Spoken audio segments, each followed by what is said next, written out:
Salut les connectés, je vous propose de parler de OneNote et en particulier de l'application bureau de OneNote et du logiciel OneNote. Si votre ordinateur tourne sous Windows 10 et que vous avez installé le logiciel OneNote 2016 ou 2013, vous avez sans doute remarqué lorsque vous faites une recherche pour ouvrir OneNote que deux OneNote sont proposés avec deux logos un petit peu différents. Il s'agit de l'application OneNote et du logiciel OneNote que vous avez installé. Maintenant, si vous ouvrez les deux, vous constaterez que les deux interfaces sont un petit peu différentes.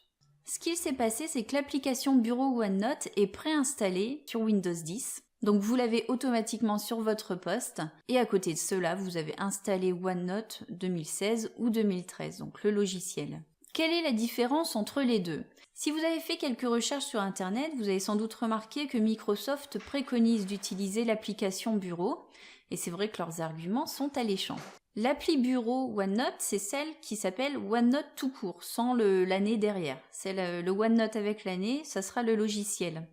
Le gros intérêt de cette interface de l'appli bureau, c'est que vous retrouverez cette même interface un peu épurée sur tous vos supports, que ce soit smartphone ou tablette ou PC, vous gardez les mêmes repères. D'après Microsoft, c'est aussi l'application bureau qui va être la plus mise à jour avec les nouveautés. Et enfin, l'application bureau propose des fonctionnalités supplémentaires que vous ne retrouvez pas sur le logiciel, notamment tous les outils de dessin, ce qui est pratique si vous voulez profiter d'un écran tactile.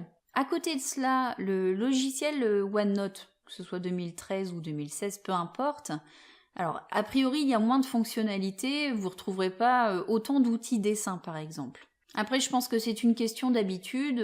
Par exemple, moi, je suis plus à l'aise sur ce ruban Office. Je le trouve plus simple lorsque l'on est habitué à Word ou Excel, par exemple. Aussi, si vous voulez accéder aux paramétrages et aux options de vos blocs-notes, ça se fera encore à partir du logiciel. Par exemple, si vous voulez modifier l'emplacement de sauvegarde de vos blocs-notes. En conclusion, appli bureau ou logiciel, ça reste la même chose, on a un peu plus de fonctionnalités sur l'appli bureau, à vous de choisir selon votre utilisation en fin de compte de OneNote.